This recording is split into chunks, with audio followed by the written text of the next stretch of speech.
800-ны тэртээ Монголын тал нутагт олон аймаг угсаа зэрэгцэн оршиж байлаа. Тэдний дотроос хамгийн хүчрхэг нь Хэрэд, Мэргэд, Найман, Татар, Монгол зэрэг бөгөөд Алтан улс тэднийг хооронд нь хагаралдуулах, булаан дээрэмдэх бодлого баримталж байлаа. Үүний нөлөөгөөр Татар аймгийн толгойлогч Тэмүүжин үгээ Хамаг Монголын Амбгай хааныг барин авч Алтан улсад хүргэсэн бөгөөд Алтан улсын Шээзун хаан Амбгайг амьдаар нь модон илжихэнд хатав. Амбгай хаан өгөхийн өмнө өгүүлрэн Алтан улсын бууны нохой болсон татарчуудаа миний үр хойчос энэ цусан өшөөг заавал авна. Онон мөрний усыг ууж өссөн монголчууд өвдөг сөхөрөхгүй. Эрт ороо хизээ нэгэн цагт тал нутгийг эзэлсэн Баатар сайн эр төрөөд 10 хуруугаа барагдтал 5 хуруугаа тамтартал зүтгэн миний өшөөг авах болно гэж хэлээд амьсгал хураалаа. Амбгай хаан амь үрэгдснээс 15 жилийн дараа Мэргэд аймгийн Чилээдүү гэгч өөрийн дүү Чилгэрийн хамт Хонгирад аймгаас Өөлүүн нэрт бүсгүйг бэр буулгаж аваад буцаж явааны бөгөөд тэдэн дээр нүрээ халахалсан цэргүүд ирж бид Монголын Хяад аймгийн удирдагч Есүхэ Баатарын хүмүүс байна. Эртээ сайн нь эмсийн заяаг шийддэг тул энд ирлээ гэхэд Чилээдүү ихэд айж Өөлүүнд хандан бидний хувь тавилан ингээд салах болжээ гэхэд Өөлүүн дургуулхан чи чинь эрлэхэг мэргэдийн үр сад биш билүү? Энэ цамцыг ав, үнэрийг минь санаж яваарай. Амьд үлдэхэд эхнэрийг олж болно. Мухлаг тутамд охид бий.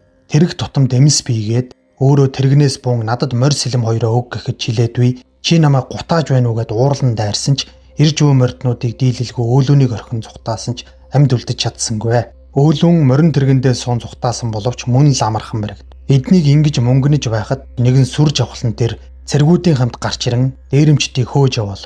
Дараа нь Өөлүүн дээр ирээд энэ юун хүмүүс чамайг ингэж хөөдөг билээ гэхэд болсон бүх зүйлээ хэлв. Хяад аймгийн Есүхэ Баатар эр нөхрийг минь хөнөөлөө гэхийг сонссон нэг нь энэ бол Хамаг Монголын удирдагч Есүхэ Баатар байна гэж хариулв. Үнэндээ саяны дээрэмчид татарчууд байсан бөгөөд Есүхэгийг мэрэгдүүдтэй хагаралдуулахын тулд нэрийг нь ашигласан байжээ. Есүхэ Баатар анхны гарцаар Өөлүүнд сэтгэл алдран тэрнийг эхнэрээ болгон авахаар Хяад аймаг руугаа дагуулan ирлээ. Ард олномж түүнийг баярлан өгтөв. Гисэн хэдий ч эсрэг бодолтой зарим нэг хүмүүс байна. Тэдний нэг нь Амбгай хааны ач хүү Торгуудаа гихч энээр бөгөөд чи энэ муу эмээс болж мэрэгдтэй өс зангадлаа. Одоо бидний дунд дайн болно гэхэд Есүхэ чи яасан хулчгар залхаа хүн бэ гэд доогдохоо болгоод өнгөрлөө. Харин энэ үед мэрэгдийн толгойлогч Доктоо бэх Тэнгэр бурхнаа дахин Есүхэ далуулсан мэрэгд хүмүүсийн цусан өшөөг авна. Татар аймагт нэгдэн монголчуудыг дайрыг хэмээн Тэмүүжин үгээтэй тохиролцож амжлаа.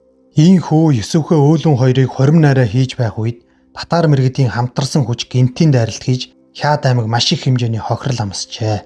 Таргуудаа Есүхэ дуурлан чиний гайгаар олон монгол хүн амиа алдлаа гэхэд Есүхэ хариуд нь битгий гуаглаад бай. Чиний өвөг Амбгай эднэрт хорлогдсныг мартчихаа юу?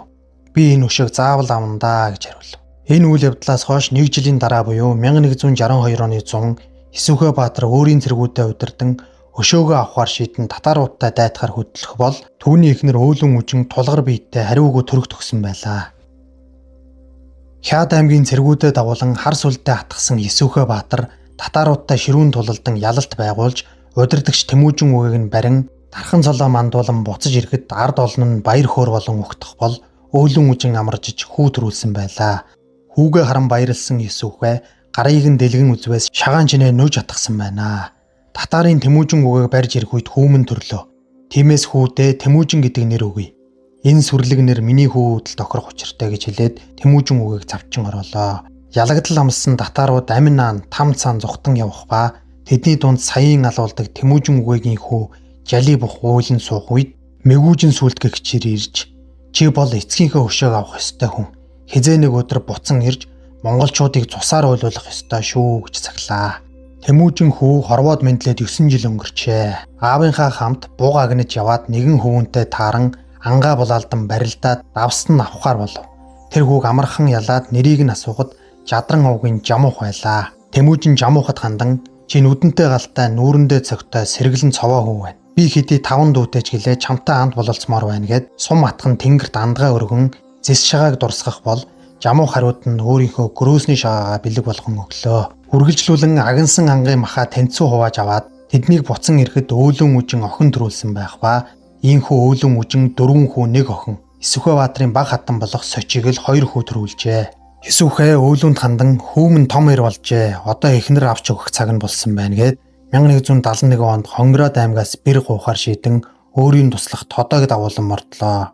Үүнийг мэдсэн Торгуудагийн эмээ болох Орбай хатан тэр Хонгороод аймагт очихын тулд татарын нутгаар дайран өнгөрөх нь гарцаагүй. Тиймээс тэдэнд хил дуулгаж хороо гэсэн тул Торгуудай татаруудад хил хөргүүллээ. Олон хоног явсан Есүхэ Тэмүүжин хоёр хээр нэг бяцхан охинтой таарн зам асуудал та нар Хонгороодод ирчихсэн байна шүү дээ гэж хариулв. Удалгүй охины аав цаанаас нь ирээд Есүхэг таниад сүйд болох нь дэрэ. Энэ хүн бол Дайс эцэн бөгөөд саяны бяцхан охины нэрийг Бүртэ гэдэг ажээ. Дайс эцэн Есүхэг гэртээ өрн дайлд сайлах ба түүнд хандан би урд шин цагаан шонхор шуу нар сарыг атгаж ирээд мөрөн дээр минь сууж байна гэж зүүдлээ.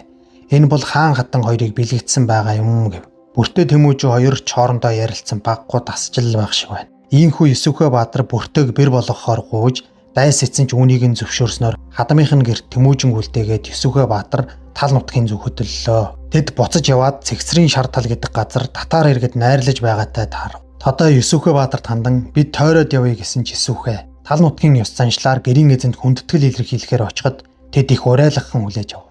Энэ хүн бол нөгөө Тэмүүжин үгээгээс хойш татар аймыг удирдах байгаа Мэгүүжин сүлд гэдгийг Есүхэ даанч мэдсэнгүй.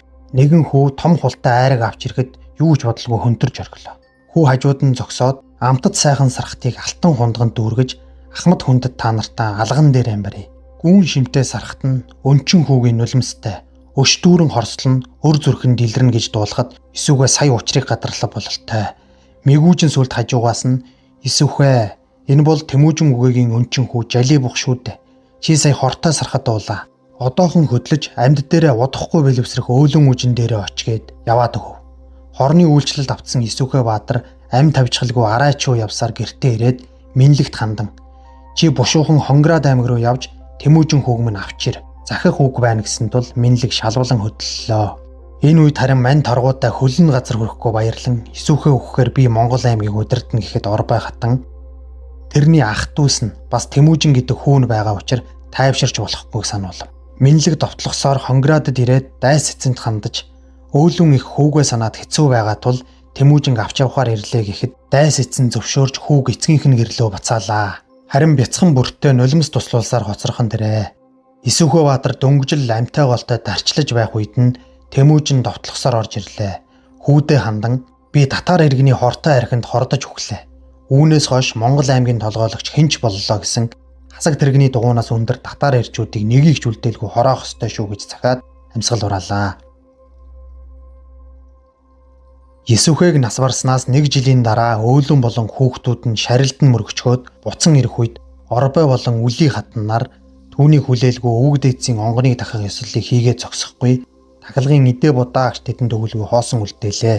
Өөлөн үүнд нь гомдон Есүхэг өхөвгөж өвүүдийг минь балчир гэж бидэнд ингэж хандаж байгаа хэрэггүй гэхэд Орбой хатан Есүхэ бузар юм чамаас болж өгсөн гэж доромжллоо.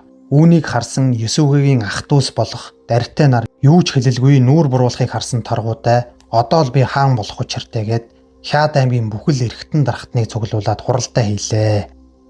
Өөрийгөө Хяад аймгийн толгойлогчоор өргөмжлөх саналтай байгаагаа хэлтэл Зүрхэн овгийн ноён Сачбих би ч гэсэн хаан болох хэрэгтэйгээд эсэргүүцсэн тусдаа амьдрахаар шийдэв. Минлэгч бас эсэргүүцлээ илэрхийллээ. Ийхүү хаан болж чадаагүй Торгуудай татарын довтлогооноос айж бүх овог аймгийг дагуулan өөлөн эхийг өнчин хөвгүүдтэй норхин нүүж байгааг харсан чархаа үгэн болиулах гэж оролдов. Есүхэгийн шадар туслах байсан Тодой харин Торгуудай дурвжээ. Түүгээрч барахгүй, нүүлгэхгүй гэж зүтгэсэн чархаа үгнийг завчин хороолоо. Өөлөн их хар сүлдийг авч моринд мордон очиж нүүж явсан иргэдээс заримыг нь болиулж чадсан ч тэд удалгүй нүүжээ. Тэмүүжин 12 нас хүрэхэд хамгийн сүүлийн өрх болох Минлэгийн гэр бүл тэднээс салан нүүлээ. Ингээд хоёр бэлэвсэн ихнэр 7 өнчин хүүхэд 5 морил үлдлээ. Торгуудай бус түхэр малыг нь бүгдийг нь дуугаад явжээ. Ингээд манай хэд гэр бүлийн хурал хийж Тэмүүжин удирдагчаар томиллоо. Бүгд л эрвих тэрвихээрээ зүтгэн зурам тарав загас жараахаа барьж гогд мангар түүхээр боллоо. Харин баг хатан сочглээс гарсан Бэхтэр нэртхүү үүнийг нь эсэргүүцэж байгаа нэлт байна. Нэгэн өдөр өөлөн их хүнд өвдөж хүүхдүүд нь шүл хийж өгөхөөр загас барьж байтал Тэмүүжний анд жамуух тэдэн дээр ирэв. Бэхтэр харин жадран овг бол харь цусны тэнүүлчид гэж доромжлов. Үүнд нь хорссон Тэмүүжин 2 дахь удаага жамуухтай андын дангараг өргөлөө. Бэхтэр харин хасрын барьсан загсыг булааж аваад уйлуулж орхиод цухтлаа. Үүнийх нь хариуг барихаар шийдсэн Тэмүүжин хасар хоёр Бэхтэр бэлгүүтэй хоёрыг булааж авсан загсаа шарж байхад нь гитэж очиод хоёр талаас нь ном сумаа тулгахад Бэхтэр чаддаг юм бол надад ч бас ном өг гэсэн тул чи эхлээд харавгүй. Бэхтэр төрүүлж харавсан хэдий ч сум нь онолгүй хажуугаар нь зөрлөө. Харин Тэмүүжингийн ээлж ирэх үе тэр огтхон жиргэлзэлгүй түүнийг хөнөв. Үүнийг мэдсэн Өөлөн их ихэд дуурлан чи 10 хэдэн жил хамт амьдарсан дүүгээ хөнөөлөө. Ханаа барагсад, ижлээ идэгсэд, авиргаа хазах хар нохой мэт, хаданд довтлох харцаг шонхор мэт хэмээн нүүр нүдгүй ороолгож гарлаа. Өөрийн бурууг ухаарсан Тэмүүжин өвдөг сүгдэн ихээсээ өршөөлөв. Энэ үйл явдлаас хойш ахин 4 жил өнгөрч Тэмүүжин 16 нас хүрчээ. Хасрыг мордоо хариулж байхад нь тодоо тэргүүтээ хэдэн хүмүүс ирээд мордыг нь булаагаад явчихсан тул Тэмүүжин тэдний хойноос хөөж яваад нэгэн залуутай таарлаа. Тэр ч бас мордоо хулгаад алдсан тул сундлан давхсаар түр амсгийг зураа нэрээ мэдлцэн танилцв. Энэ хүүг Нахуу баяны хүү Боорч гэдэг ажээ. Тэд цааш явсаар шүн дунд морд дээр ирлээ. Урд цагт эцэгтэн зүтгэж байсан тодойг хараад Тэмүүжин уурлан гитэж очиод мордынхоо уяаг тайлан туугаад явлаа. Гэвч өдөр болоход тодой тэднийг гүйцэж ирлээ. Тэмүүжин Боорчийг зүхтаа гэсэн ч тэр хамтдаа тулалдана гэд үлдэв. Дайснуудын хоёрыг нь харваж унгаад тодойд хандан намайг танихгүй байна уу? Би Тэмүүжин байна гэд нисэж явсан шувууг харваж унахыг харсан нөхдүүд хумгүй сүүлээ авчин зүхтаалаа. Тодой тэр даруй зүхтан торгуудаа дээр очиод Тэмүүжин амьд байна. Бүр бух шиг том ир болжээ гэдгийг сонссон торгуудаа Тэмүүжин хөнөөхөр очтол манай хэд ор мөргөө нүүгээд алга болсон байх энэ. Зүхтаж яваа манай хэд баригдах төгсөн тул Тэмүүжин ганцаараа зам боруулан зүхтаасан ч холдож чадалгүй баригдлаа. Торгуудаа Тэмүүжинг барьж ирээд дөнгөлөн айраг бүлэгт сорхон шар гихчинд хорьжээ. Энэ сорхон шар нь харин сайхан сэтгэлтэй хүн байхаагаад дөнгийг нь тайлаад хоол унд идүүллээ. Сорхон шар хоёр хүүхэдтэй бөгөөд хүүг нь чулуун, охиныг нь хадаан гэдэг юм байна. Өглөө нь тодоо ирээд Тэмүүжнийг авч явлаа. Толгоогоор нь тэнгэр газараа тахихал юм байх. Тэгснээ өөрөө согттлоо арх угаад Тэмүүжинд хийж өгөх үед нь дөнгөөрөө цохиж унгаад гараа зүхтчихлаа. Үүнийг сонссон торгуудаа ихэд дуурлан заавал олж иргээд хаасайгүй хайсан ч тэрнийг олсонгүй. Тэмүүжин сорхон шарын дэрж нүгдэжээ. Хаасайгүй харуулууд байгаа тул эндээ хэдэн өдөр байхаар шийдэн хоньны унгасанд хадаантай хамт нуугдлаа. Тодоо мө зэвүүн гар тэр яг манай хүрээний аль нэг айлд нуугдаж байгаагаас зайлахгүйгээд айлуудыг нэгжиж яваад сорхон шарын дэрлээ. Гэрийг нь энд тэндгүй нэгжээд юм олсонгүй. Хоньны унгасыг нэгжихгүй Тэмүүжин хариугүй баригдгийн даваан дээр бас нэг сайхан сэтгэлд хүн таагаад түүнийг нуугаад өнгөрөөлөө. Тэндээсээ шууд морь унаж аваад тавхсаар ирдэл хинч байхгүй. Гэнэт нэг залуу хүү гарч ирэн түүнийг цухтаа гэд хамт нуугдлаа. Энэ залуу бол түүний анд нөхөр Жамуух байлаа. Жамуухаас ээж дүү нарынхаа байгаа газрыг заалгаж аваад 3 дахь удаага анд бололцсон амтлах жаргалаа хуваалцаж амсах зовлонгоо үүрлцэн хэмээн тангарглаад ээж дүү нар дээрээ очиход Боорч ирсэн байлаа. Гал усны гашуун зовлонг амссан манай хэд Өөлөнд олон уулзалтлаа. Энэ өдрөөс хойш дахин 3 жил өнгөрч Тэмүүжин 19 нас хүрчээ. Боорч тэр хоёрыг морио услан зогсож байтал бэлгүүтээ давхиж ирээд Алтан улсын цэргүүд явж байгаа мэдээд болгов. Алтан улсын цөөн хэдэн цэрэг дээрэм тонуул хийж яваа нь инээжээ. Олзлогдсон хүмүүс дотор ур чадвар сайтай төмрийн дарагчууд ч баригджээ. Тэмүүжин хасар, Боорч, бэлгүүтээ дөрөв шүн дунд гитэж ирээд гэнэт товтлон дайснуудыг батирч хаяад олзны хүмүүсийг суллан зүхтаалаа.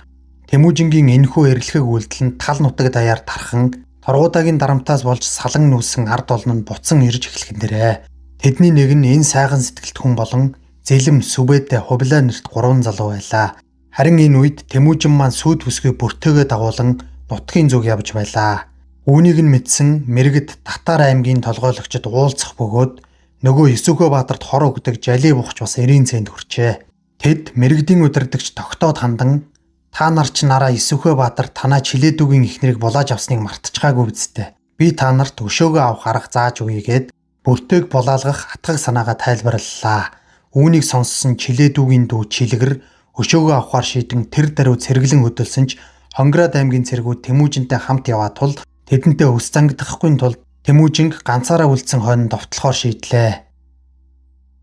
Тэмүүжин бүртээ нараа 9 минут явсаар нутагтаа ирж хорим найр хийлээ.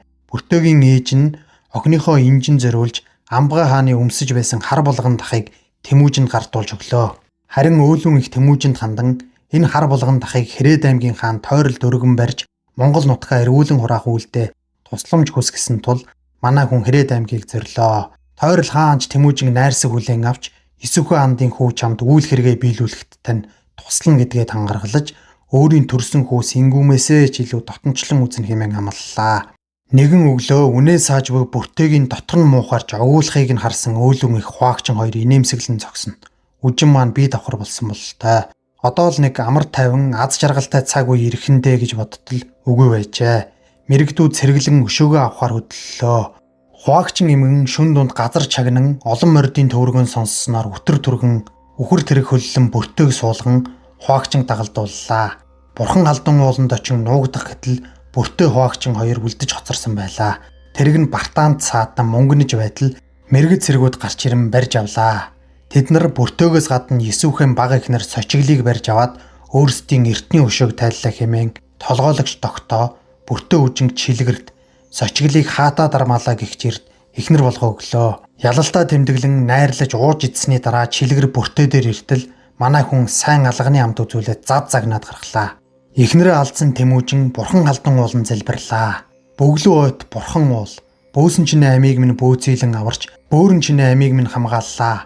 Омог болсон бурхан халдун минь өстөн дайсан мэрэгдээс өөрийн хүмүүсийг аврахад минь тусална уу гэж мөргөөд цэргүүдэд давуулан мэрэгд аймаг руу довтолсон хэдий боловч амжилтыг эс олж маш хүнд хохирол амсан буцаж ирлээ. Энэ тулаан Тэмүүжинд нэгэн зүйлийг ойлгуулжээ. Өөрийн хүч мөхс үед бусдын тусыг ашиглах хэрэгтэй. Энэ бол түүний амжилтанд хүрэх хамгийн чухал арга байлаа. Хамгийн түрүүнд тусламж хүсэн Тойрол хаан руу хасрыг явуулж өөрөө харин Жамуу хаандаас тусламж гуйн очлоо. Жамуугч түүнд гар сунган туслахаа амлахан дэрээ. Мэрэгдүүдэд баригдсан бүртээ өлсөөд байна гэсэн тул хуваагчин эмгэн хоол олж ирэхээр гарлаа. Тэр хойгуур нь чилгэр гэрт орж ирээд бүртээгийн гоо сайхныг хараад бие барьж дийлсэнгүй хөрг.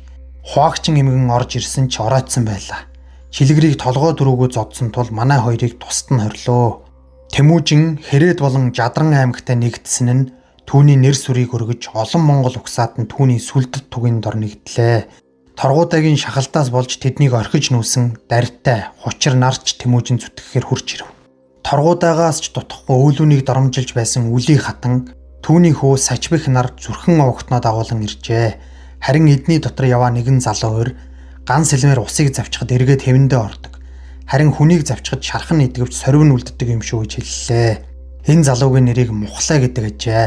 Сачбих Тэмүүжин биднийг сэлмээр ухтвал тулалдъя гэсэн бодолтой байсан ч өөлөн Тэмүүжин хоёр тэднийг хүндэтгэн ухтаж авлаа.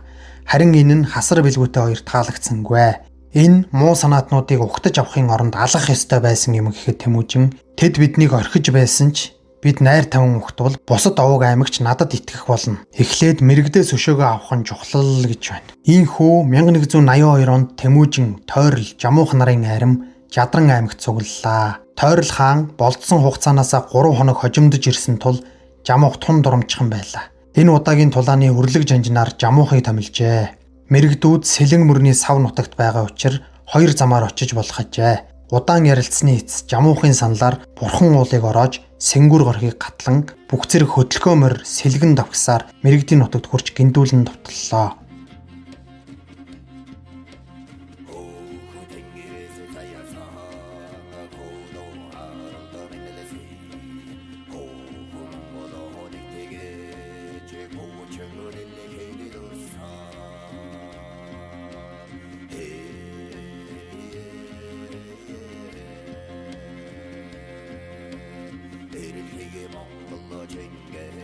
Ширүүн тулааны эцэст мэрэгдийн тогтоо бэх цухтааж бүртээ хуваагчин хоёрыг суллаж чадлаа.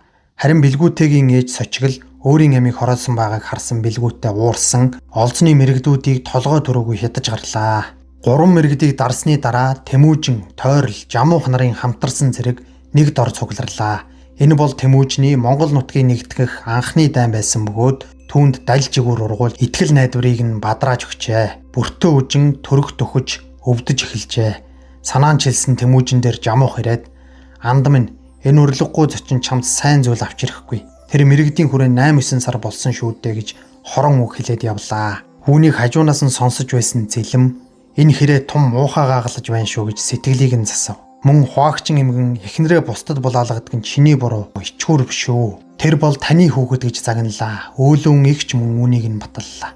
Удсан ч үгүй бүртүүжин амаржин хүү төрүүлж зүчигдэг нэрийг хайрлалаа. Мэргэдийг дарсны дараа Жамуух Тэмүүжин хоёр 1 жил хамтдаа нутгалжээ. Нэгэн өдөр Жамуух эндээс нүү яндам нь ууланд шахан буй, адуучинд гэр болтугай. Голд шахан буй, хончин хурагчинд хоол болтугай гэж хэлэхэд Тэмүүжин үүнийг нь ойлголгүй ээжээсээ асуулаа. Өөлөн үжин тэр бидэнтэй хамт байгаас өөдсөн бололтой гэж хэлснээр Тэмүүжин өөрийн хүн ардыг дагуулan салж нүүлээ. Энэ үед Жамуухын олон ардууд ч мөн Тэмүүжин дагаж нүүв. Шин нутагт буусан даруйдаа урдын өст торгуудаг дарахаар ирсэн ч тэр аль хэдийн зогтон оджээ. Амин наан там цаана явхад нь туслаж байсан сорхон шарын бөөрч хоосон байх нь тэр. Харин тайчуудын эзгүй бөөрөн дээрээс борох нэртэй хөвгөөнийг олж аваад өөлөн ихэд үрчлүүлэн өсгүүлэхээр боллоо. Нэгэн өдөр Тэмүүжин дээр хорч гэгч нөхөр ирээд зайран тэнгэр маань бууж би нэгэн зүүд зүүдлээ. Тэр зүүд нь чамайг Монгол улсыг нэгтгэн захирах хаан болох ёстой гэж хэлсэн тул би ирлээ. Харин чи хаан болсныхаа дараа урдаас зааж хэлсэн надад улсын дотроос 30 гоо бүсгүйг эхнэр болгон авч өг гэхтэн Тэмүүжин зөвшөөрлөө. Энэ одоо ямар хазраа байгаа штий. Хорчин энэ үгийг сонссон шадар туслахууд нь одоо та хаан болох ёстой хэмээн төлөвлөгөө зохионоо. Тэмүүжинтэй хаан ширээний төлөө өрсөлдөх хүмүүс нь түүний авга дартай Хотуул хааны хүү Алтан Хучир, Хабуул хааны ач Сачбих нар байгаа тул тэднийг гарцаагүй байдалд оруулан их уралдай зохион байгуулж бүгд Тэмүүжин дэмжснээр Сачбих өөрийн ирэхгүй зөвшөөрч түүнд тангараг өргөлөө. Олон дайнд оройлон явж, онцгой охтыг олзолж, ордон сайхан гэрээг авч олны хаан Тэмүүжинд өгье. Хатгалдах дайны үед хаан Тэмүүжин чиний хатуу зарилгийг хайхрахгүй явбаас хатан эмээс хагцуулан салгаж хамаг юмыг хаман авч хар толгойг минь хяар зөх хэмээн тангаргалав. Ийхүү Тэмүүжин хамаг Монголын хаан ширээнд суулаа. Үүнийг сонссон Жамуух ихэд уурлав. Нөгөө хулчин залгаа хочид торгуудаа гихч сайхан гар түүний хажууд очижсэн хор хутгаа зогсож байна уу бас. Хасар илчээр ирж хаан ширээнд Тэмүүжин суусан гэдгийг дуулгахаар иржээ. Харин Жамуух хариуд нь хэдэн хэгжүүн үг хэлээд авлаа шүү. Торгуудаа хажуугаас нь хорон үг шидээд байсанд зэлэм амыг нь сайхан таглаад авлаа. Энэ өргөнд нилээ маргаан дэгдэтгэлээ. Буцаж ирээд хасар ахтаа Жамуухын байр байдлыг хэлэхэд Тэмүүжин тэр бол миний анд нөхөр. Бидний хооронд тулаан болсон ч эхний 3 дайралтыг нь зүгээр өнгөрөөе гэж жанжиддаа тушаалаа. Ийхүү Тэмүүжин хаан болсноор монголчуудыг нэгтгэх үеийн эхлэл тавигдлаа. Гэсэн ч гаднаас өнгөлцөх дайснаас гадна дотоодын тэмцэлж хурцтмал байдалд орлоо. Нэгэн өдөр Тэмүүжиний олонний ахлагч Зэлэм адууга хариулаад явж байтал Жамуухын дүү Тайчир болон уруугч Тотой хоёр хурж ирээд адууг нь булаан дээрэмдэх оролдлого юм. Тэднийг эсэргүүцсэн Зэлэм рүү Жамуухын дүү Тайчир довтлоо. Эхний 3 дайралтыг нь өнгөрөөсний дараа арга буюу завчин унгаалаа. Яг энэ үед Жамуухын хүрээнд найр болж торгуудаа өөрийн туслахуд болох 3 үхрийн хүчтэй тэнцэх Наая, мөн харавсан сумаа алддаггүй эрхийн мэргэн 6 даа гихч Баатар ирсээ танилцуулж байх үед Тодой Тайчрын зохицыг авч ирээд биднийг зүгээр байхад Зэлэм ирээд түүнийг алчглаа гэж худал бурсан тул Жамуух дэлбэртлээ уурлаж дайн зарлалаа. Ийхүү 1191 оны хавар Жамуух таргуутай хоёр 8 аймгийн Буйраг хантай хамтран 13 замаар 3 түмэн цэрэг бүрдүүлэн далан балжуудад байгаа Тэмүүжин рүү халтан довтлохоор боллоо. Жамуухын армид байгаа Мэнлэг эцэг өөрийн хүү Тэв тэнгэр бөөгөр хэл хөргүүлсэн тул Тэмүүжин Жамуухыг угтан байлцсан ч ялагдал хүлээн ухарлаа.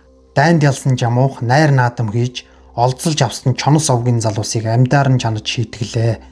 Цаг алдалгүй мэдээ дуулгаж Тэмүүжинд тусалсан Мэнлэг эцэг зүчтэй хоёр зүхтаж уу манай хэд дээр ирж нэгдэн мөн л найр наадам үүслээ. Энэ найр наадмын үеэр зүрхний бүрий бүх бэлгүүтэй хоёр найрыг ахлан ёстыг сахиулж байх үед зүрхний хатигтай гихчээр хулгай хийж аваад бэлгүүтэд баригдав. Гэвч бүрий бүх түүнийг өмөрч мань хоёр илд зөрүүлээд амжлаа. Хаан болсон явдлыг сонсоод хулгайч хүнийг туйлын их үзэн ядадгаа хэлэн хатигтай бүрий бүх хоёрыг шийтгэх гэсэн ч Сачбих уурлан найрлж байсан олны дунд тулаан болж хэд хэдэн хүн алуулж зүрхнийхэн өтөр түргэн зүхтаасан ч үлий хатан үлдэж баригджээ. Дараа өдөр нь Сачбихийн элч болж Мухлаа иржээ. Хаан Мухлагийн ирэлхэг үнэнч байдлыг ажиглаад тун их үнэлэх бөгөөд энд үлдэж надад зүтэг гэхэд Мухлаа би хаан таныг ихэд хүндэлдэг.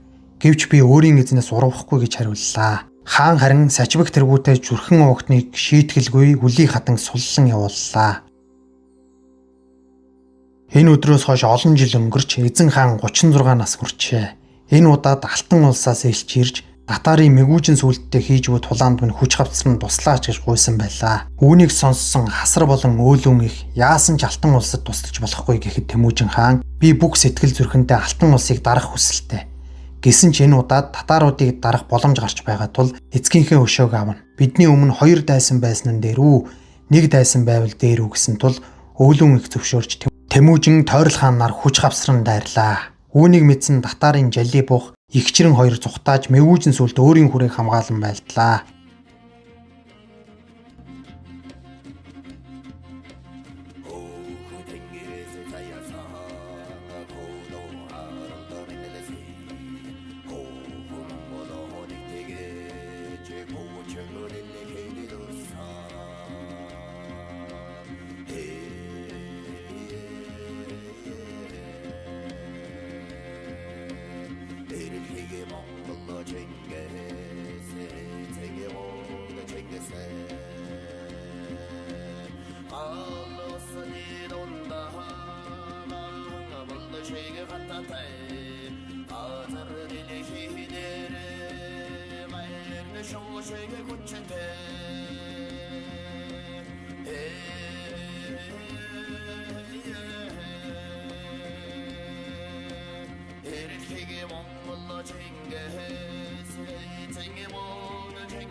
Ийхүү мэгүүжин сүлд үхэж татарын толгойлогч Жалибуух болон Игчрэн өөрийн 2 охин болох Есүгэн нарыг дагуулan зүхтаалаа. Дайнд ялсан Тэмүжин тойрол хаан нарыг Алтан улсын сайд Ванган Чансан тосон уулзан магтан сайшаагаад тойролд Ван хаан цол Тэмүжин Жав Тухари цол олголоо.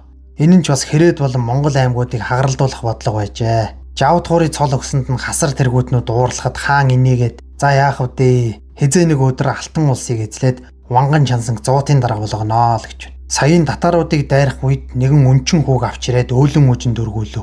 Энэ хүүгийн нэрийг Шихий худаг гэдэг ажээ. Үргэлжлүүлэн зүрхтүүдэд дайны олзноосоо хүртээхээр илчилгээтэл сачвих хүмүүсийг нь алсан байлаа.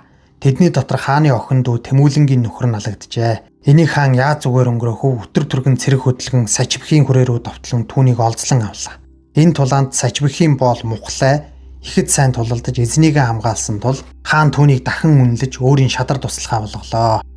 Хаан сачвихад хандан чи намайг хаан болоход өргөсөн дангаргаад зөрчсөн тул чамайг хорооно гэд нойтон үхрийн ширэнд ороож цаазаллаа.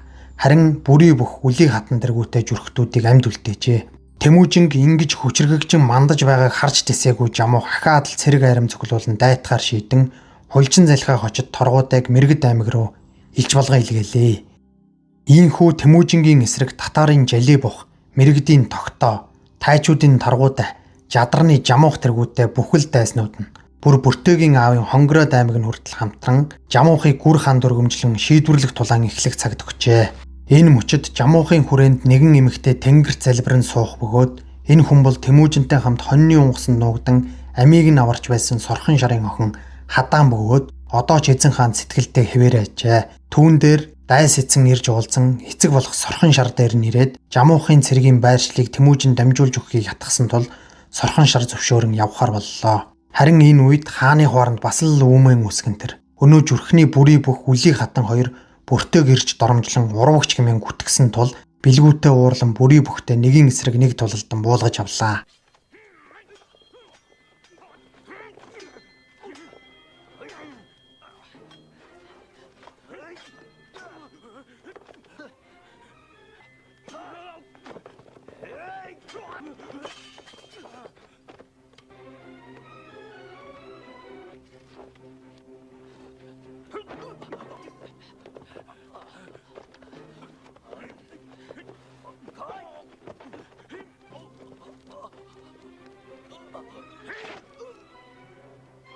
Маргааш өглөө нь Тэмүжин Жамуухад илч болгон нөгөө 30 ихнэр авах хүсэлтэй хорчийг илгээж цаг хожоод тэр хоогуур нь цэргээ хөдөлгөн ашигтай барилал эзэлсэн байжээ.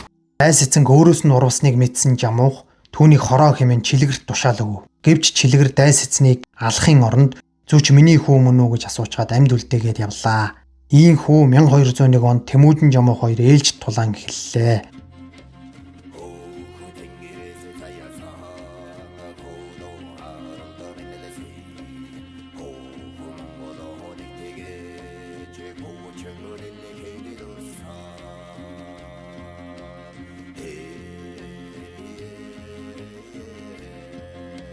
Энэ тулаанд Тойрол хаан Тэмүжин нарын цэрэг ялалт байгуулах ба хохирол амссан Жамуух торгуудай нар тус тусын хүрээг хамгаалan ухрав.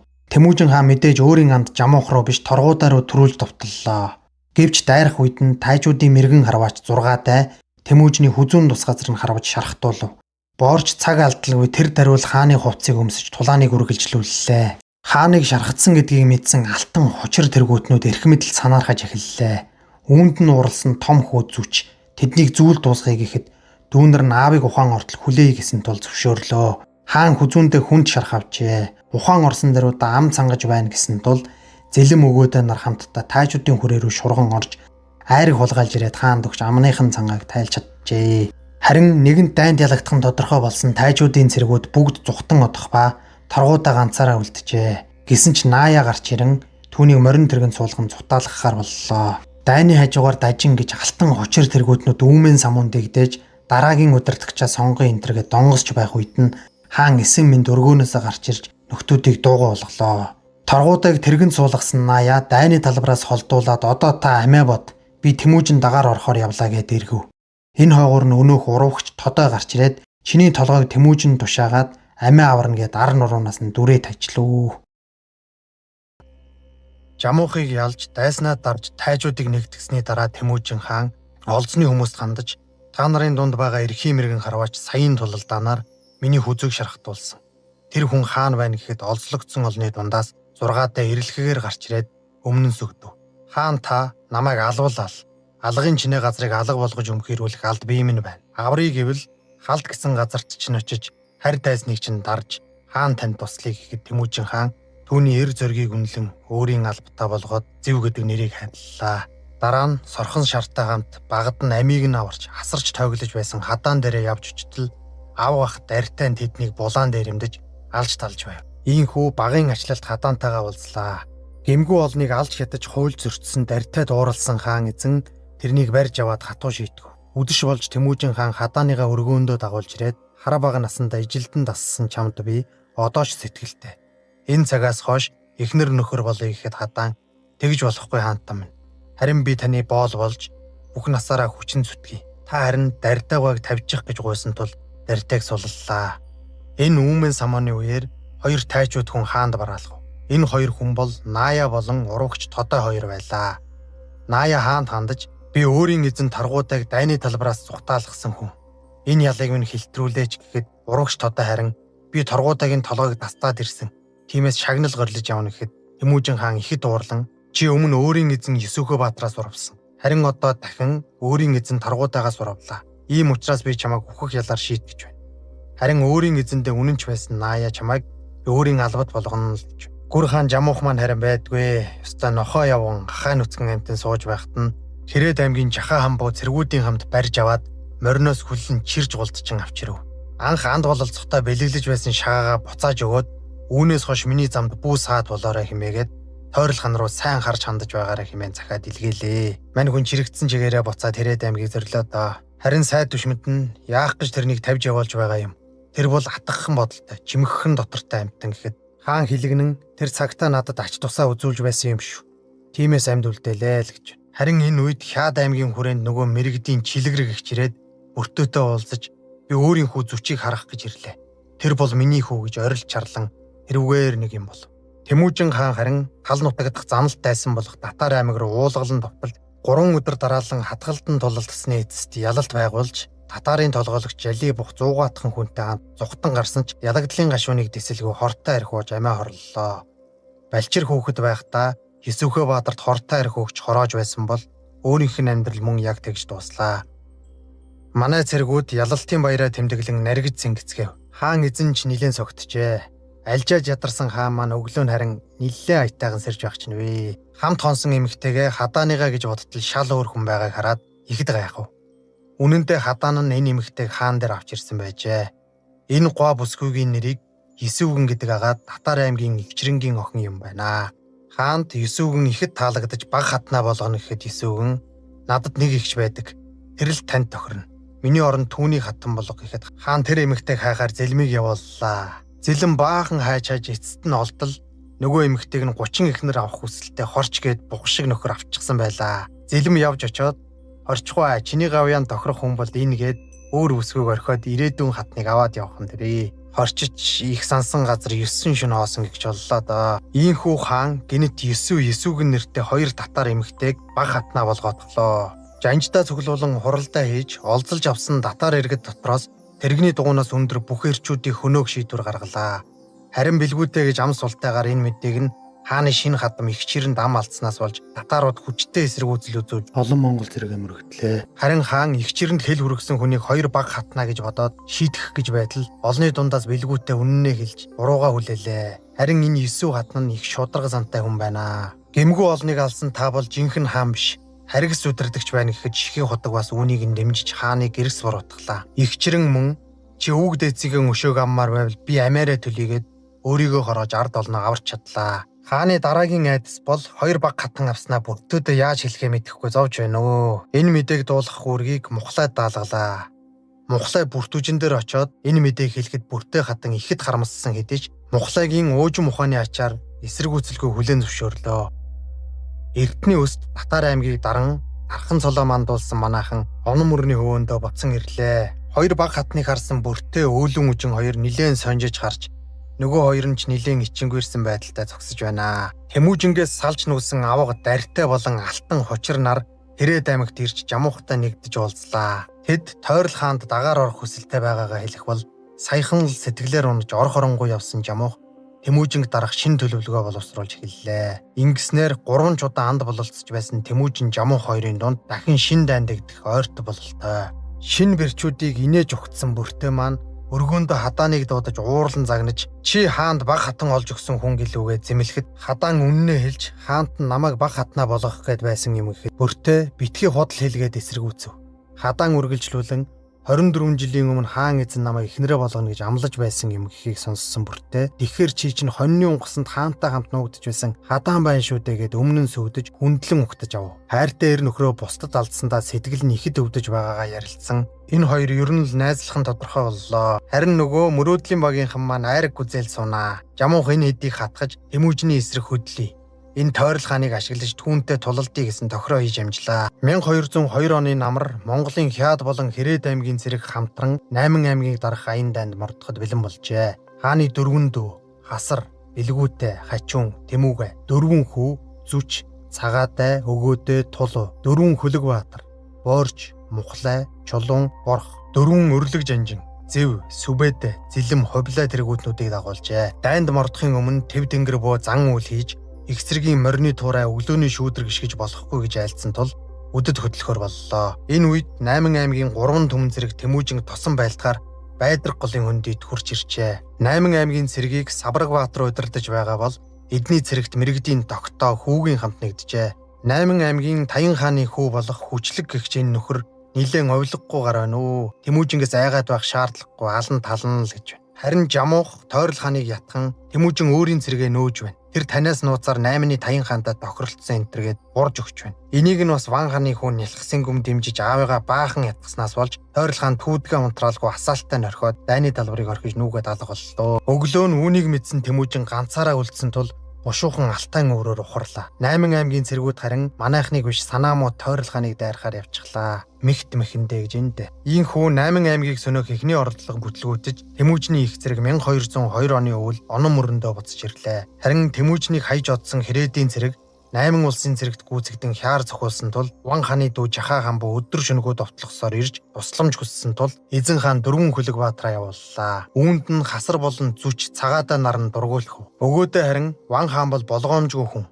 Та яахаа өөрөө л мэддэг. 4 Хөлөгбаатар очоод Ван хааны хүн ард эд малыг нь аварсан тул ялалтын баяр тэмдэглэх үед Тэмүүжин багын анд жамуух дээр очиж өрөөл хэлж хундаг тулгалаа. Ван хаан харин олны нүдэн дээр Тэмүүжинг баахан магтаж өөрийн хүүгээ доош нь хийж байгааг харсан жамуухч сэнгүмийг сумландаа л гэсэн бодолтой байх шиг байна. Тэмүүжин хаан Ван хаан хоёр модон дунд алхаж явтал нэгэн үдсгэлэнтэй бүсгүүдэд таарч харцаас алгаж чадахгүй тас гөлрөөд бүр сүйдээ. Энэ нэмэгтэй бол мэрэгдийн дайр өсөний охин хулан гэгч бүсгүй байжээ. Өртөө үжин Ван хаанд хандаж Танай охин чавар бөхийг ууган хүү зүчтэйгээ. Өөрийн охин хожин бөхийг Сэнгүмийн хүү тусахтай суулгах гэсэн юм гэв. Үүнийг сонссон Сэнгүм зүч бол мэрэгдийн үр удам. Тэр хаан ширээнд суухгүй нь ойлгомжтой. Би л үүнийг зөвшөөрөхгүйгээд бөөн уцаар болон эцгээсээ тусдаа нутгалахаар салан одов. Үүнд нь хамгийн их баярлаж байгаа хүмүүс бол жамуух тэргүүтнүүд байх нь ойлгомжтой. Инээж хөхөрсөн л хүмүүс. Одоо хэдүүлээ Тэмүүжний хүрээнд ч бас гал өрдөө.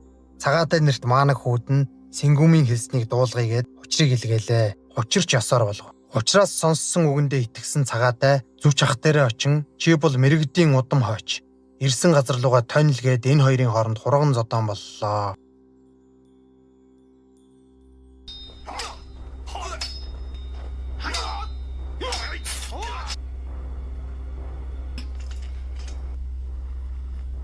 Хаан ирж болиулаад хоёр хүүдээ нэг сан алганы амт үзүүлээд эрүүний шулуулгалаа. Жамуухч хэрэгэ мөн их гүйцээж байна та.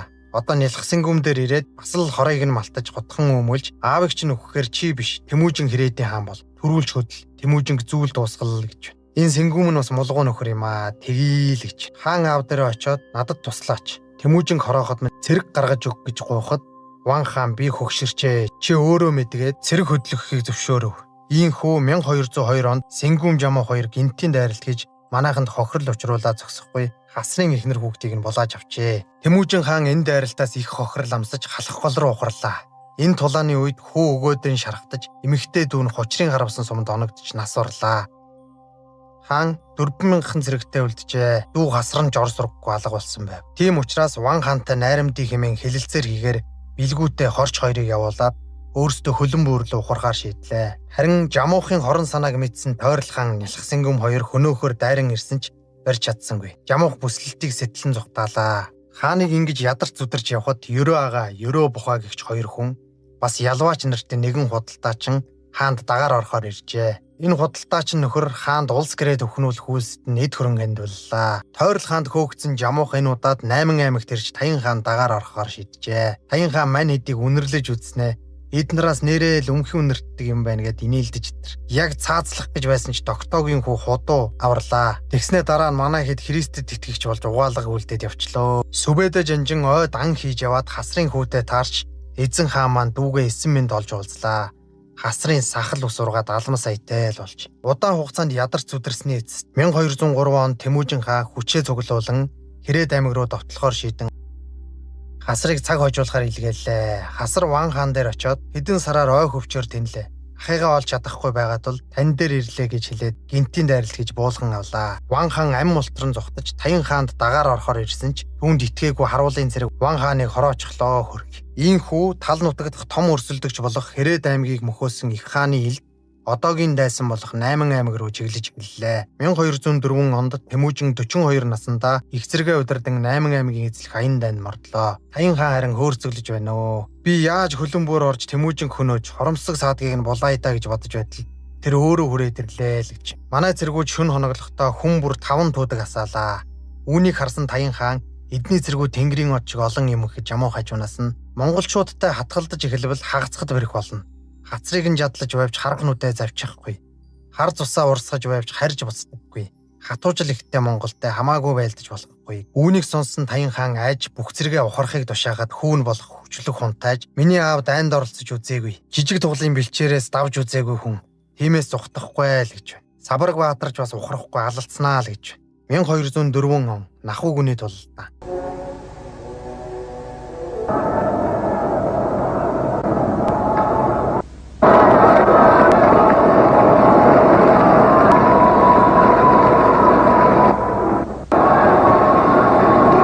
Таян хаан Жамуухаас энэ чон шиг довтлогч нар ямар хүмүүс вэ гэхэд Жамуух Тэмүүжин андын хүний махаар тижээсэн хүчрхэг дөрвөн нохой байна. Ширмэн төмөр магнаатай, шивээ хурц хэлтэй, ган төмөр зүрхтэй, гадас зүүцэн хошуутай, шүүдрээр унд хийж, шүлсээр хоол хийж, салхиар унаа хийж, саадгаар нөхөр хийж явдаг, зэв сүбэдэ тэргүүтэй, зэлэм хувлаа дараатай. Тэмүүжин андын тижээсэн тэр дөрвөн нохой байна гэхэд Таян хаан улам айж эндээс холдыгээ дахиад ухарлаа. Жамуух бүр мань Таян хааны зүрхийг суулгах нэ. Тэр Тэмүүжин байна. Хаан Тэмүүжин өөрөө хамаг биетэй, шүүх хатгах зайгүй шөрөг төмөр, зүү хатгах зайгүй зүүмэл хоёг өмсдөг. Харин дүүн болох хасар 3 бухаар зүтгүүлвч гулзаахгүй хүчтэй. Гунан үхэр идэв цадахгүй ходоод хүнтэй айлгч. Таян хааныг айлгаж зутаалгасныхаа дараа за тангад руу зутааж ам хорогдъё гэд хөдлөлөө.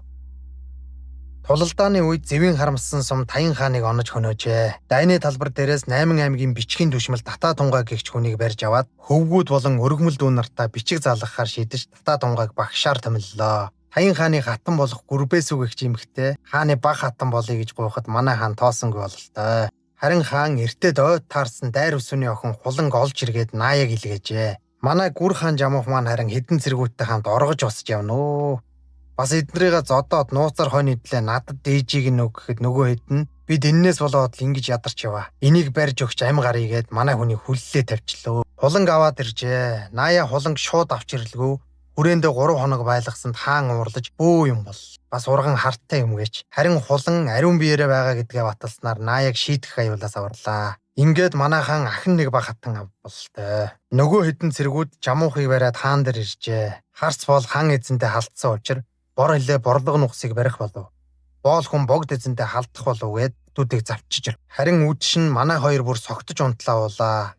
Багын дурсамжаа ярьж баахан хууч өөрснийгээ дараа инээлдэж бас уйлалтцгаав. Хар багадаа солилцож байсан шагаануудаа одоо ч хэн хэнэн зүүсээр яваажээ. Хаан эзэн жамуу хандад хандан одоо хоёулаа ойртон нөхөрлөе гэж жамуух. Өсөх багын тангаргаасаа нэтсэн би чамтай уулзахаас ичиж явлаа. Чи өдгөө төр улсыг төвшөдгөн хамгийн эзэлсэн хаан болоход дэлхий дахин бэлэн байхад дэмий надаар юу хийн? Намайг үлдээх аваас харанхуй шөнийн зүүд болж гэгэн өдрийн гимтэн болж хаан анд чамайг зовооно. Ингрийн чинь бөөс, игэмний чинь өргөс болно би. Чиний оронд би байсан бол огтхон жиргэлзэхгүй чамайг алах байсан. Чи намайг үнэхээр өрөвдөж байгаа бол зүгээр хөнөөч. Цус гаргалгүй хөнөөгөөрэй гэсэн тул хаан жамуухыг өөрийн биеэр үдэж өглөө.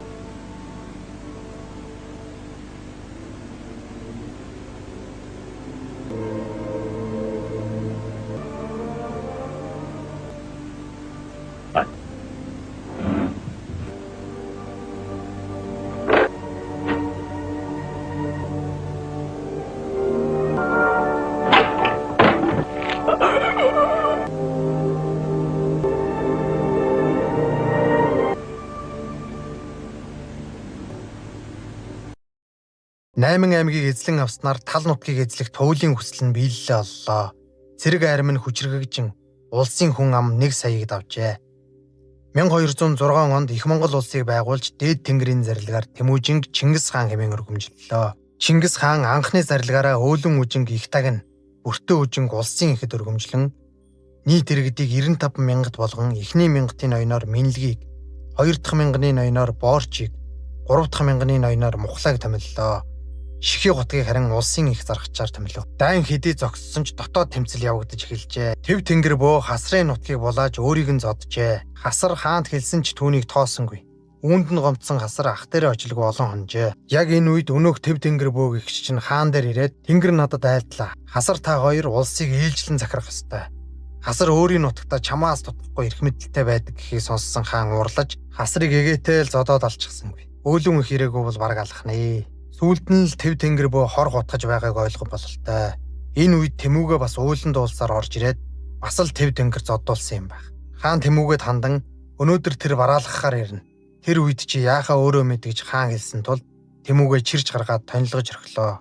Ийхүү тэв тэнгэр үгснээр бөө зайрангууд улсын их хэрэгт оролцохыг хоригложээ. Харин одоо Чингис хааны илд эртний өшөөд Алтан улсын зүг чиглэж эхэллээ. Яг энэ үед Алтан улс шинэ хаантай болж олон жилийн өмнө Жаавд хаарын цол олгож байсан учраас Тэмүүжинд зарлиг илгээхэд манай хүн тоосон шинжгүй орхиод явчлаа. Хаан харин Алтан улстай дайтах үед ард талаа найдвартай болгохын тулд 8-ны Таян хааны хүү хүчлэг мэрэгдийн үлдэгдэл тогтоо нарыг устгуулахаар Сүбэдэг илгээлээ. Харин өөрөө 1211 онд 12 жил үргэлжилсэн дайныг эхлүүлж Алтан улсын зүгм ордон умардынх нь хот тосгодуудыг эзлэж эхэллээ. Алтан улсын хаан Чингис хааны эсрэг тулалдах үүргийг Хуушаахуу гэгч нөхөр даалгаснаар Манер Фужао хотыг хамгаалан тулалдав. Хаан Хуушаахууг хэрмээс гаргахын тулд ялагцсан дүр үзүүлж ухрав. Үүнд нь хуурцсан нөхдүүд араас нь элдэж хөх үед Франк байсан юм аа гэж лотолтонд оруулж хүйс тэмдэглээ. 1212 оны 7 дугаар сард Монголын 100 мянган их зэрэг 3 замаар хуваагдсан. Чингис хаан баг хүү Тулун хамт Сижоо, Шанжоо, Фужао хотыг эзэлж, Зэв, Ерөө агаа нарын цэрэг Жинхоо бомтыг эзэлж, Зүч, Цагаатай өгөөдөө нарч мөн олон хот тосготыг эзэлж Алтан улсын төр сандарч эхэллээ. Алтан улсын Түүшааны чинсэн арга сэтэж бид тархаа бутархаа байгаа тул ялагдаад байна. Тиймээс цэргээ нэгтгэн 450 мянган цэргээр монголчуудыг доссон байлдыг гэсэн тул хаанан зөвшөөрснөөр Алтан улсын их зэрэг хөдлөлөө. Ийхүү Монгол болон Алтан улсын их зэрэг ээхүүлэн тулалдахаар боллоо. Алтан улсын энэ бодлого тун зөв байсан ч удирдагчаар буруу хүнийг явуулсан нь тэдний алдаа байлаа. Мухлай жанжин хаанд хандан тэд 450 мянгуулаа. Бид харин 100 мянгуулаа. Тиймээс хүчээ шавхан байлдыгээд төв зэгрүүн дайран орлоо. Ширүүн тулалдааны үр дүнд Алтан улсын жанжин туг унаж Ванган 9 жин алагдлаа. Нэмэлт хүчээр ирэх ёстой байсан өнөөх Ванган хуушаа бас л зүхтааж өргөжээ.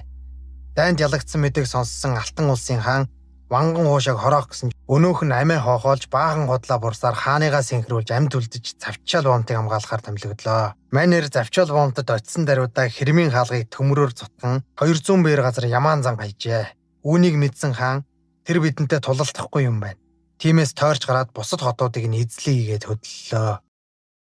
Алтан улсыг товтлож байгаа хаан маань өөрт нь хүчин зүтгэхээр ирсэн Минан жанжнаас Алтан улсын байр байдал, өөрт нь зүтгэж болох эрдэмтэн мэрэгдийн тухай яриулж байна. Алтан улсад Шизун хаанаас хойш мунхаг түшмэд мулгуу жанжид хээл хахвал ихссэн тул мөхөх цаг нь нэгэн тойртжээ. Харин жундууг эзлэхээр тандалтын дайралт хийсэн зэв жанжин Ваньянганы хүчтэй эсэргүүцэлтэй тулгаран цэргээ ухраасан байлаа. Алтан улсын хаан үүнд баярлаж бид анх удаа монголчуудыг ялч чадлаа гэдэл найр наадам хийж байхад Түн шаны чинсэн үүнд нь сэтгэл дундуур байна. Угтаа манаахан энд ингэж дүр эсгэж байгаад ар хонгоор нь Мухлай жанжин Ядун гэзлэн авч нөхдүүдийг хүнд байдалд орууллаа. Арга мухардсан Алтан улсын хаан илчилгээж найрамдах санал тавин өөрийн гүнжийг хаанд баг хатан болгож 500 охид өвгүүд 300 морь 100 тэрэг торгод урдангаар алба хувчуур өгөхөр болжээ. Энэ илч болж ирсэн хүн нь цэг шулуун, цэгц шудраг хүн байгаа нь эзэн хааны сэтгэлд төрлөө.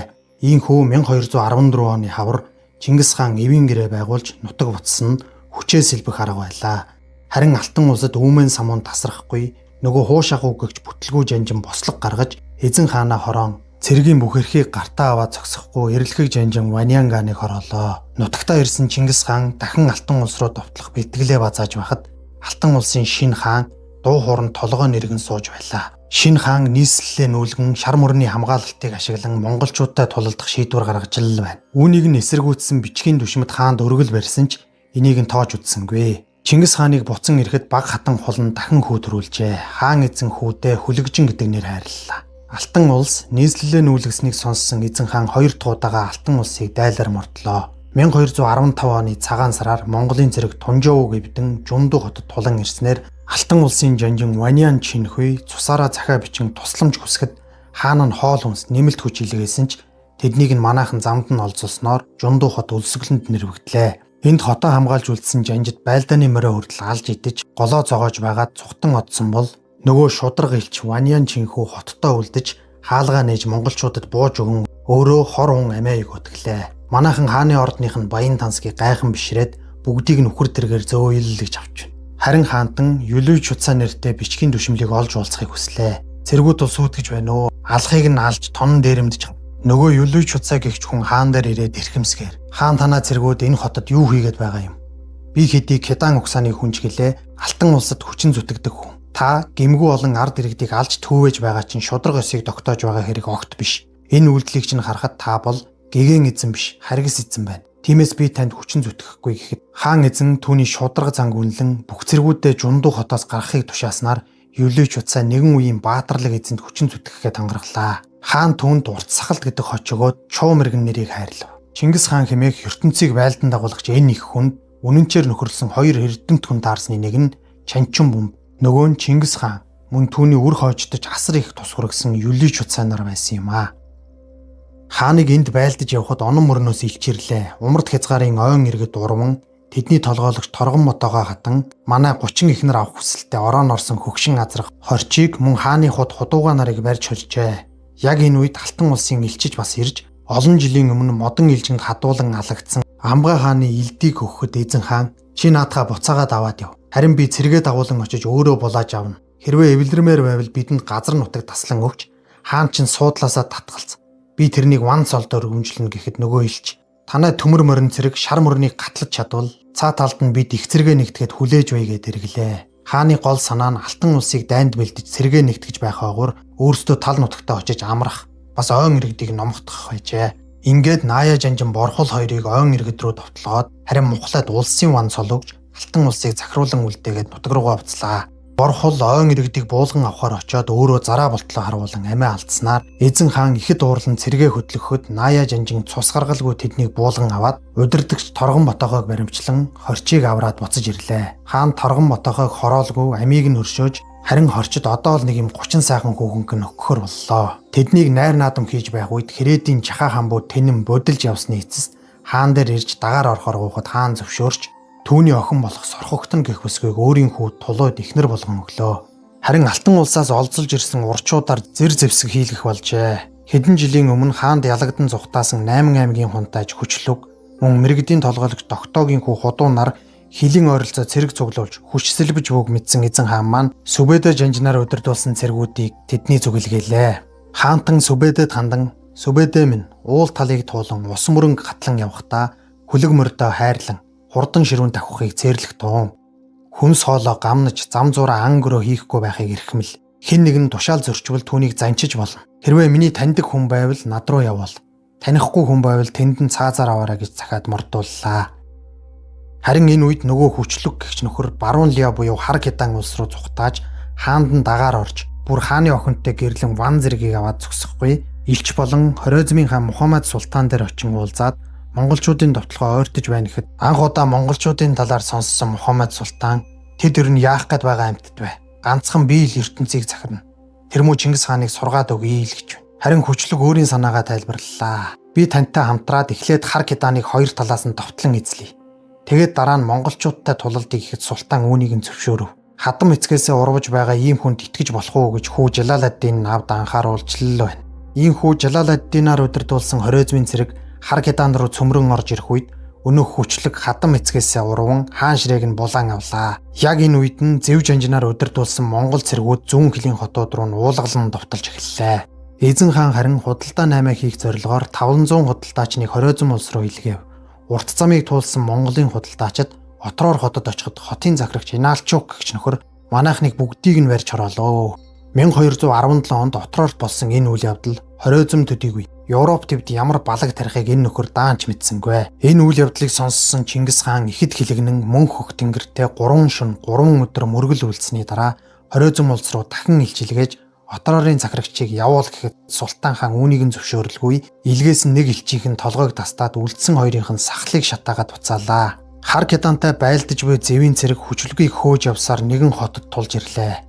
Хүчлүг Хар Кеданы эрх мэдлийг авсныхаа дараа лалын шашинд иргэдийг нь өөрийн христийн шашинд орохыг тулган шаардах, корон судрыг нь шатаах, айл амьтныг дээрэмдэх, охид эмс бузарлах гэх мэт босромог үйлийг хийж байгаа учраас ард иргэд түнд үнэхэрийн дургу болжээ. Зэв Жанжин үүнийг нь ашиглан ард иргэдтэй хамтран тун амархан Хүчлөгийг барьж аваад лалын шашинд иргэдийн гарт өгч хороолголоо. Тэд буцаж яваад Хорезмын зэрэгтэй тулгараад манай Чингис хаан та нартай тулалдах тушаал өгөөгүй. Тиймээс бид та нартай байлдахгүй гэхэд Хорезмын султан та нар манай холбоотон Хүчлөгийг хөнөөсөн. Тиймээс бид тулалдна гэж цэргүүдэд хөдөлгөөд өөрөө болохоор хивс дэвсээд идэ будаа зоглоо суучдаг байна шүү. Тулалдахаас өөр замгүй болсон Зэв Жанжин Эзэн хааныхаа зүрх суглах тактикийг ашиглан дайсны 2 жигүүрлэн довтлоод төв хэсэгт нь зай гарах үед нь гол хүчээрээ дайрах үед мань султаны зүрх нь нэгээтэй сугарчихсангүй. Айга цөөд боллоо. Манайхан харин эдэнтэй энд зууралдах шаардлага байхгүйгээд цэргээ татснаар заяа муутай Мухаммад султан ямар дайсантай учирснаа ойлгох бололтой. Зэв Жанжин бол эднэрч олигтой амьтад биш байна дөө. Чингис хаандаа очиж хэлий. Буцаж ирээд энэ муу амттанд дуртай хөгшин ухныг амьдаар нь барина л гэж. Түүхэн сударт Хорезмын султаны мунхаг үйлдэлийн талаар ийм бичжээ. Хатсан үр тарьсан хүн ургац авчиж чадахгүй. Харин хэн нэгэн хүн өшөө хорслын үрийг тарвал хариугаа заавал аавна гэсэн байдгаа. Зэв Жанжин тал нутагтаа буцаж ирээд гайгүй амьтад байна өө бид ялч чадна гэснээр 1219 оны 4-р сард их хуралтай хийж бүх жанжидын дайтахыг дэмжиж хаан эзнийг нутагтаа амар жимэр сууж байна уу гэсэн ч хаантан би өөрийн биеэр дайнд оролцож тахир сэлвнийхээ эрийг мэдрүүлнэ гэснээр дүү Тэмүүгээ дуугуул нутгаа даатган үлдээгээд бусад хүүхдүүд жанжид мөн хулан хатан дайнд хамт явна гэхэд баг хатан болох Есүв хаан тандаж алс холын дайнд мордохдоо ард үлдэх улсаа бодноо. Уул мэт бий чинь нурвал улс Монголыг чинь хэн захирах вэ гэснээр олон жанжид дуурлан хаан эзэн мөнх наслана.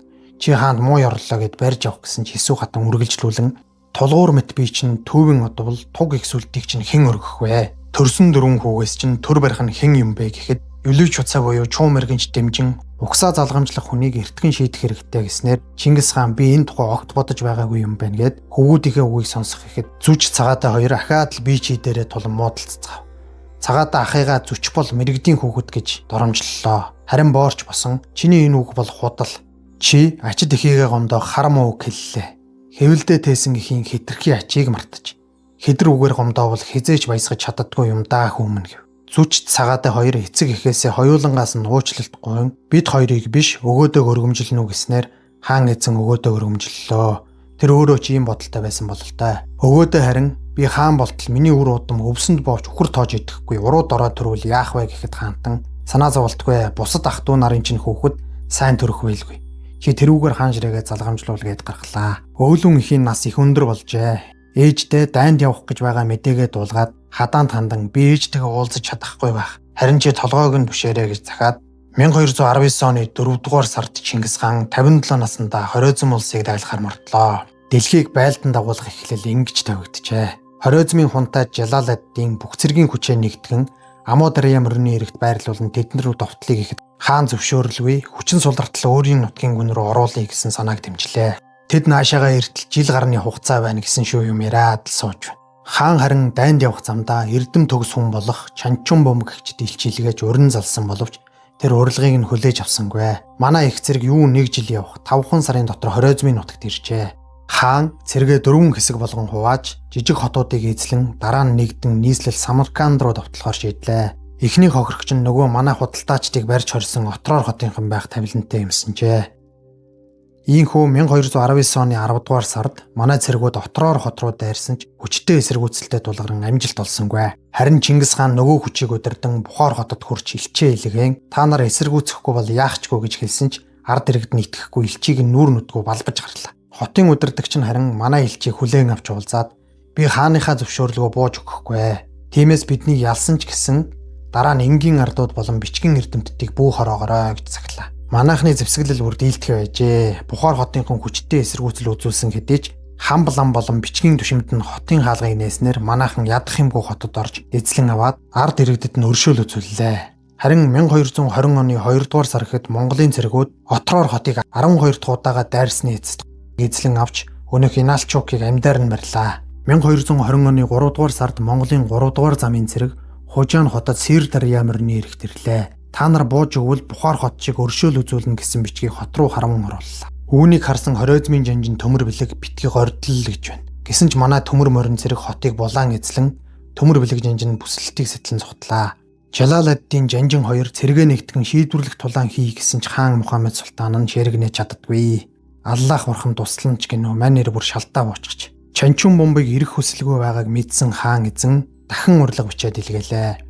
Мөхөс бие ихэргийг үүсгэсэн цагаас алд биеийн алжаалыг умартан ахуй төрийн үйлийн төлөө зүтгэсээр явна.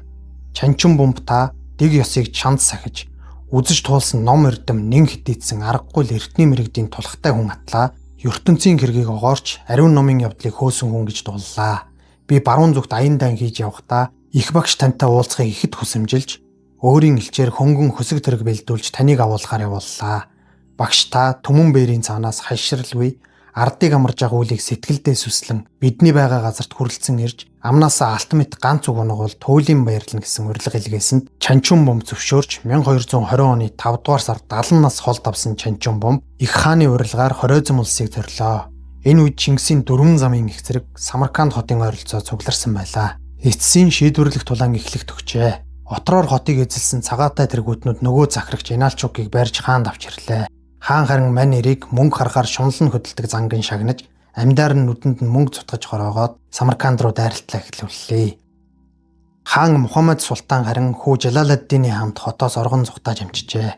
Тулалдах бос бүр энэтхэг рүү зүхтгал тухай яриад байна. Харин хүү Жалал-ад-Дин бол бид тулалдъя гэж мянга хэлээд ч ямар ч нэмэр алга. Эднийг ингэж хөглөж байхад эрэлгийн элч болох Зэвийн цэрэг ирж хөөж явууллаа. Мухаммед султан ичгүүртэйгээр оргосноор Чингис хаан ердөө 8 хоногийн дотор Самаркандыг эзлэж аваад хотын бүх иргэдийн ихэнхийг нь амьд үлдээж эсэргүүцэл үзүүлсэн хүмүүсийг бүгдийг нь цаазаллаа. Зэв сүбэдэ хоёр Мухаммед султаныг гизэг даран хөөсөөр л зүрхээ зүсүүлсэн султан харин зүхцаар л байна өө. Аян дан эрчтэй өрнөж байгаа энэ үед уугуул нутгаас илчирч авгаа өөлөн их тэнгэрт халсныг дуулгаснаар Эзэн хаан маань машид гашуудан ихэд шаналан биеийн жилээр гисэн тул үргэнч хотыг эзлэх даалгаврыг зүч цагаатай өгөөдөө гуравт даалгалаа. Самарканд одоо цагаатай мэдлийн улс болжээ. Харин үргэнчийг эзэлсний дараа зүчийн хаанд улс болгох ажээ. Хорезмын сайд түшмэд нь хааныгаа унгаж баг хүүг нь хаанд залхаар шийджээ. Хааныг алчглаа гэж бодоод өвчгнөж байхад нь мань хүн гарч ирээд ямар ч гэсэн уруугчдыг ялж чадлаа. Зевс Үбэдэ хоёр замдаа таарсан хотыг үл тоон султааны хөөхөр хөдлөхөд цэргүүд нь монголчууд сүүлээ хавчин зүхтлаа антер гэж бахиралдж байгаад манайханд бас л хэд боллоо. Харин энэ үед султан Нишапурын хотод очижсэн арх дарс бүжиг наадам хийсэн шиг л байж гэнэ үү. Шадар сайдууд Кипчакийн ноёдууд нь ч манай хүнд туслахаас татгалзаж дээшээ тэнгэр хол доошоо газар хатуу болжээ. Тэрээр Зевс Үбэдэ хоёроос айн зүхтаан явсаар Каспийн тэнгисийн нэгэн жижиг арал дээр ирж гутамшигтайгаар амьсгал хураалаа. Харин Жалаладдин үргэнчид ирж зүч цагаатай өгөөдөө гуравтай тулалтгаар шийдсэн ч ноёд түшмэд алхаар оролдон хөөж явуулсан тул Балх хотод очин цэрэг зэвсгээ зэхэн Зевс Үбэдэ нарт эзлэгдсэн хотуудыг буцаан авч эхэллээ. Үүнийг мэдсэн эзэн хаан өөрөө цэрэгээ удирдан Жалаладдинтай тулахаар хөдлөх бол Зевс Үбэдэ нараас илж ирж Каспийн тэнгис хавийн Кипчакууд эртний өшөөт мэрэгдийн үлдэгдлүүдийг нэгтгэснийг сонссон хаан тэднийг дарсныхаа дараа эргэж ирээрэй гэсэн тушаал өглөө. Харин энэ үед Чихий хутгийн удирдсан цэрэг Жалаладдины давуу хүчтэй Балуаны ойролцоод тололдож ялагдал хүлээн бүх хүн нь шахваалагджээ. Зүч цагаатай өгөөдөө 3 мөн 7 сар болсон ч үргэнч хотыг эзлэж чадахгүй байгаад хаан ихэд хилэгнэхэд илчээр ирсэн чулуун зүч цагаатай хоёр өөрөө өөрсдийнхөөрөө зүтгээд болж өгөхгүй хэцүү байна гэсэн тул өгөөдөөгөр их зэргийг удирдуулах тушаал өгснөөр даруйхан хотыг эзлэн авлаа. Ингээд зүч энд улсаа байгуулан үлдэх болов. Төрсөн нутаг хайртай ихээс алс газар цууг болсондоо тэрээр ихэд сэтгэлээр унаж байлаа. Цагаатай өгөөдөө хоёрыг буцаж ирэхэд хаан ихэд зэмлэн жолооноос алдуурсан морь шиг зоргоороо амтан болжээ гэж загнаж байснаа өөлж болохгүй шүүгээд том хүүг нь өөд болсныг цагаатайд дуулгалаа. Мэдээг сонссон цагаатай уулах гэхэд нь би чамд өөлж болохгүй гэж хэлсэн байхаа. Одоохон надтай хамт Жалаладдинаас өшөөгөө ав гэд гаргалаа. Энэ үед нь Жалаладдин усан онгоцоор энэтхэг рүү дөрвөхээр зэгсэн байжээ. Манайхан амдаж очиод байлдсан ч тэрнийг барьж чадсангүй алдаж явбал.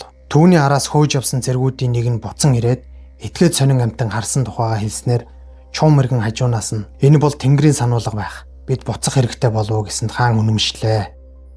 Ийхүү 1222 онд Чингис хаан 60 наснда өөрийн уулзахыг туйлын их хүсэж байсан Чанчун бомбтой уулзлаа. Хаан түүнээс мөнхийн хутгийг олох нууц арга байдгүй хэмээн асуухад бомб хариуд нь тийм арга хаанаас байх вүлээ. Харин амьдралд итгэж нас уртасгах арга байгаа гэд халуун чиглэг газар сэрүүн хоол идэж хүйтэн сэрүүн газар халуун хоол идэх цохимжтой. Тийм болохоор танай нутагт мах цагаан идэгээ зөкстэй хэрэглэхэд урт наслах бүрэн боломжтой гэд ард олныг амар жимээр удирдах тухай зөвлөн та дайн дулаанаар эзлэн авсан га дайн тулаанаар удирдах болохгүй. Эрдэм мэрүү хоёрыг инэрл сүр хоёрыг хослуулан дэлхий дахныг захирах учиртай хэмээн зөвлөснөөр 1222 оны 12 сард Монголын түмэн төмөр морин зэрэг их нутаг руугаа хөдөлсөн бол Зевс Үбэдэ хоёр энэ үед одоогийн Оросын нутаг дайтан явсаар л байлаа.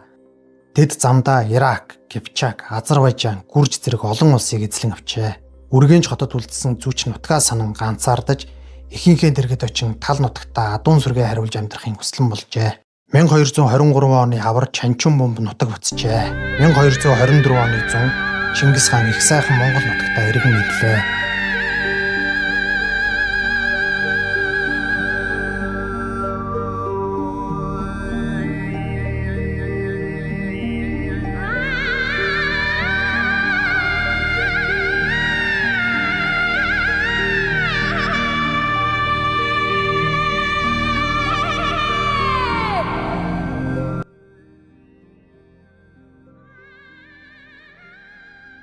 Хааныг эзгүй хойгоор тангуудууд довтолж хадаан нас оржээ. Хаан шууд л илч довтлогон зүч цагаатай хоёрыг дуудуулж их уралдай зарлан тангууд улсыг мөхөөг их хэргийг хилэлцгээр шийдэв. Гисэнд зүчийн би ихэд муудсан тул хуралдайд оролцож чадсангүйд хаан урлаж зүчийг дайлах гэж байхад нь хүү Батаас нь гашуудлын мэдээ иржээ. Эзэн хааны ууган хүү зүч өвчний улмаар насан эцэлжээ. 1225 оны намар Чингис хаан тангууд улсыг байлдан эзлэхээр хөдлөлөө. Энэ үед бас л муу мэдээ ирлээ. Алтан улсыг захирч байсан улсын гоо ван Мухлай өвчнөр нас баржээ. Энэ мэдээнд бухимдсан хаан сэтгэлээ сэргээхээр ан гөрөө адуу малтай нөхөрлөх болсон бөгөөд ингэж явах үедээ мориноос унан тун хүнд байдалд орлоо. Хаанч тэр олон жанжданч тэр ер нь өтөлжээ. Тэд хааныг тангуудыг дайрахаа болж нутаг буцъя гэж шатгасан ч хаан ихэд эсэргүүцсэн илчээ илгээн бууж өгөхийг тулгасан ч тангуудын ван Та нартай үг хэлэлцэх хэрэггүй гэд буцааснаар 1 жил хагас үргэлжилсэн их тайн эхэллээ. 1227 оны 8 дугаар сард Лю Пашан уулын хормойд их цас орж хааны бие ихэд муудсан байх үед тангуудын ван бууж өгсөн мэдээ ирлээ. Хаан олон жанжтай цуглуулан захаасаа хэллээ. 1-р Алтан улсыг мөхөх бодлого байлаа. Энэ бол өшөөгөө авч Амбгай хааны эдлийг буцаан авах явдал. 2-р тангуудыг эзлэх байлаа. Миний үлдээсэн эрдэнийн суудалд ганцхан өгөөдөл суун. Та нар түнд сайн үйлчилж байгаарай. Харин чуу мэргэн чи өгөөдөд туслаж улсыг засах ёстой шүү гэж захаад тэнгэр боллоо. Манай эртний 1227 оны 8 дугаар сард Чингис хаан Лю Пашан уулын цэнгэг ус хошуу гэдэг газар тэнгэр талжээ. Үр ачнар нь түүний алтан шарлыг тал нутагт нь авч иржээ.